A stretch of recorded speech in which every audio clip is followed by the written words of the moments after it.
Hi friends, welcome back to another episode of the AOP Plus Easy Print on Demand Academy.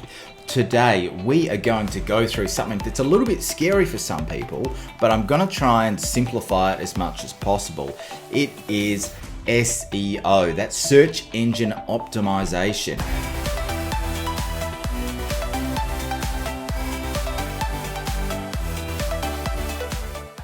Basically, to make it really simple, it's getting free search traffic from the search engines, mainly Google, but also Bing, and there's a few others out there. And we're not going to go right into the crazy depths of SEO and search engine optimization, but what we're going to do is go through some basic steps you can take to make sure your site eventually shows up on Google. And I'm going to give you a few tips and tricks and also explain a little bit about SEO and what it is. So to start with, SEO or search engine optimization, there's a few parts to it. The first one is called technical SEO. Now that's all about your actual website, whether it shows up nicely on a mobile, how fast it loads and all those sorts of things. We're not going to dive into that too much. If you're using something like Shopify or BigCommerce, then obviously they're already set up nicely for all these types of things. The other SEO that we cover is called on-page SEO. Now that's all about the keywords and the experience on the actual product page or page that you're trying to get ranked, to keep it really simply. So that's everything that's on the page, which we're going to go through. And the other one is called off-page SEO. Now, again, to keep it simple, that really is about things that are happening outside of your site, mainly backlinks. So other websites, other high authority websites pointing to your site. If you've got that strategy down pat, then you're going to have a lot of success as well. But that also takes time, and we're not going to dive into that in too much detail in this tutorial, but we will touch on it briefly. So let's jump into the computer and we'll get started. All right, so you'll see on the screen here, I've pulled up a something that looks quite confusing, but I'm going to explain it to you. It's called SEMrush or SEMrush, and it is basically an SEO keyword research tool. When it comes to on-page SEO and keywords and whatnot, basically what we're looking for is what people are searching for on Google. So for the sake of this exercise, I'm going to assume that we've got a leggings store. Now you know that AOP Plus obviously has great cut and sew sublimated leggings in their catalog, so it's a fantastic product to sell. So what I've done is I've come over to SEMrush. Now it isn't a free tool. I've put a link in the description for you, but there is a trial. So you can get as much information as you need in the trial and cancel if you think you're not going to use it ongoing. But if you are committed to your getting your store ranking organically and improving the SEO over time, then this is a fantastic tool to have. So like I said, there's a link down below if you want. Just grab the trial and give it a try and then cancel if it's not for you. So we're assuming we've got a leggings store here. So what I do is I come into here and I go to my keyword magic tool, or basically just search for leggings, and we go to keyword magic tool. And what this is doing is it's returning all the Google search results that have the term leggings in it.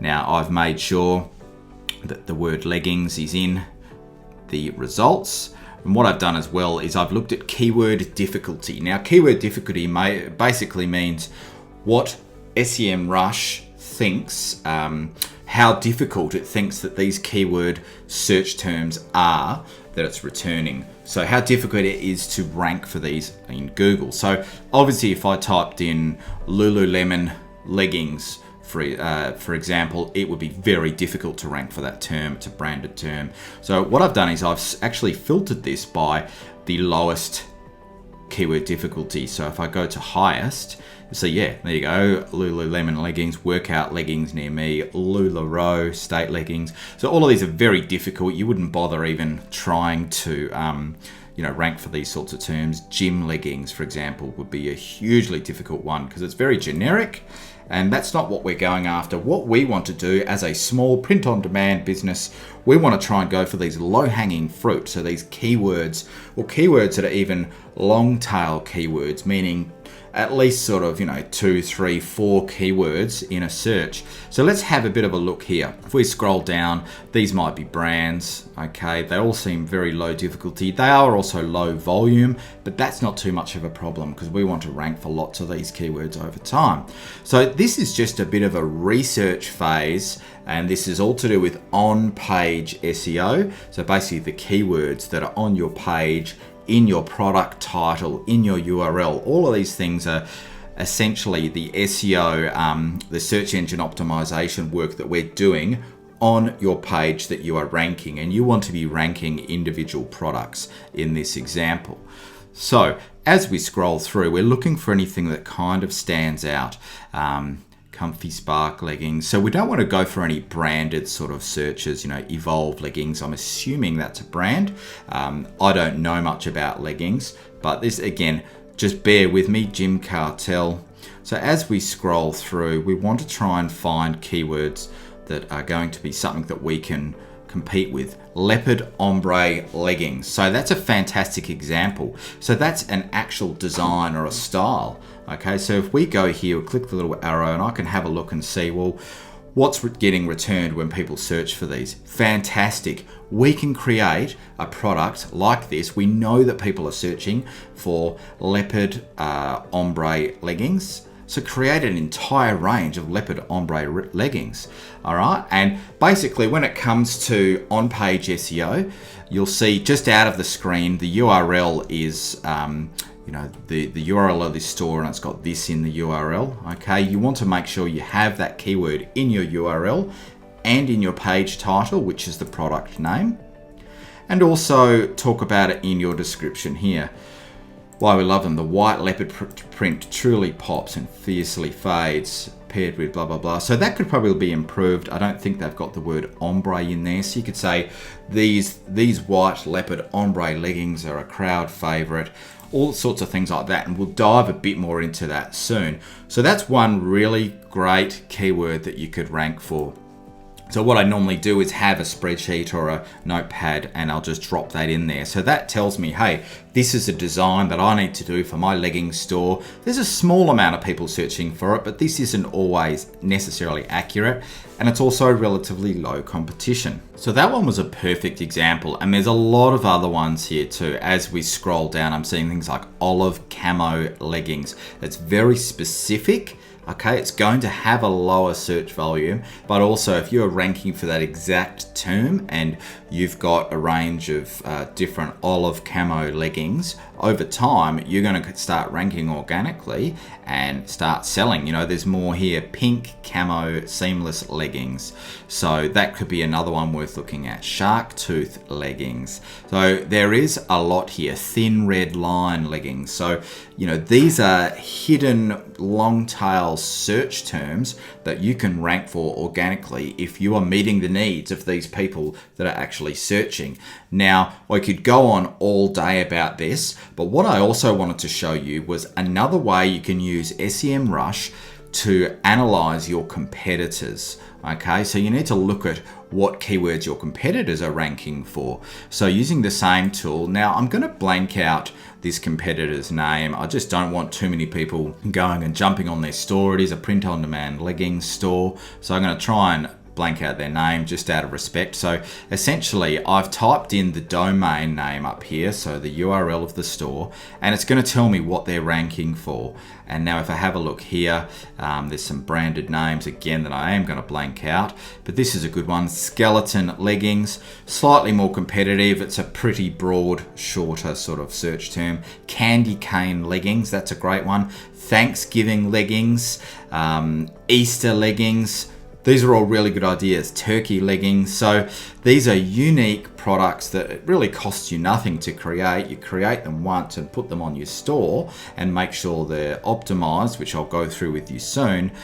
Candy cane workout leggings. Fantastic. So the more keywords and the more specific, and if you're meeting that exact specific search term with your product and your SEO optimizations that you've done on your store, there's a great chance that over time you're going to rank for these terms. Okay, so let's have a look now at a Shopify store. Now this is just my little example store, and I've got some AOP Plus leggings here. They are USA leggings. So let's say, for example, we found a search term USA flag leggings.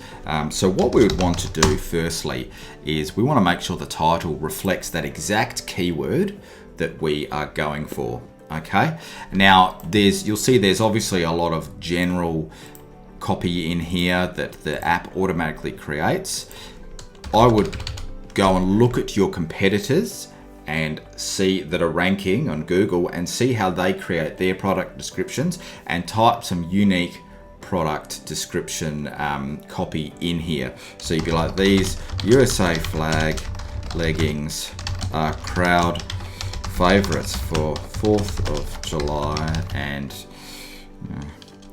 patriotic USA flag lovers. So, that might sound a bit funny or whatever, but you'd need to do some research and make sure you put something in here that's unique, and also use the search term that we are trying to rank for. Now, don't put it in there unnaturally. It needs to sound natural and normal. Don't try and stuff keywords in here, because Google just doesn't work that way anymore. They go for user experience and human experience. So you need to make sure what you're typing makes sense and naturally has these keywords. Okay, and then what we need to do is scroll down. This is Shopify, obviously. Page titles, correct. A meta description. Now, this is what comes up when people search on Google, and if you're lucky enough to have your page, your product page appear in the Google search, then this meta description is what people are going to see. So here you've got the search engine listing preview. Now, if we hadn't have changed it, it would have just had all this rubbish here, made to order. Now that's useful information, but it's not good for a meta description. Now, this lets you use 320 characters. If you look it up, Google likes 150 characters. There's no hard and fast information. This does change from time to time, but the point is, with a meta description, it should contain your keyword, and it should be compelling there, to encourage people to click. All right, so firstly, having these leggings here, you might want to have in the title USA flag leggings, squat proof, whatever's going to be appealing to your customers. All right, so that's what's going to appear in the search engine listing there. We've got the URL. Now you can see here there's a problem with my URL. Okay, I didn't give it a name when I published it. So that's what we need to change down here too. So USA flag leggings. Okay, at least have the search term that we are trying to rank for. All right, so then this is going to be the URL. All right, so that's important when you do list new products. And here we want to get rid of a lot of this. So squat proof, non-see-through, if that's a word. So, benefit, the clear features, the advantages, the benefits of that product. This needs to be compelling and short and hard-hitting. So don't fill it with things like, sizing, or, four-way stretch is quite a good one.